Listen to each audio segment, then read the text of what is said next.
And take, for example, like one of the tactics that I talk about, which is so important, is just developing real relationships with your people, because especially the younger generations and Gen Zers, they expect that.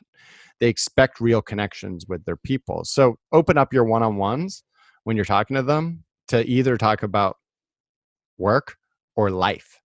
80% of the time, my friend Mike Hibbison, who's an executive at the Home Depot, is actually the example I use in the book. He says 80% of the time out of his 30 direct reports, they pick to talk about life. And it's through that connection that everything else ends up following. And so, why aren't we doing it? Well, because we like to do it the same way that our parents did it. And, things have changed so quickly.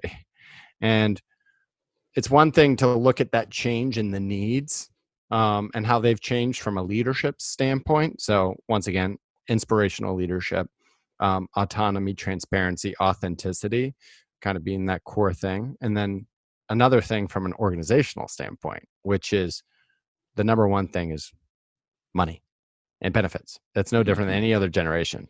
Where it gets different is number 2 is culture, positive work culture. And then 3, work flexibility.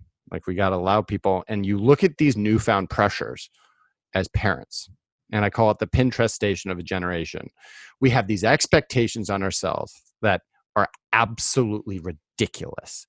And to juggle those expectations with our work expectations and our personal expectations, it is bound to be a massive disappointment.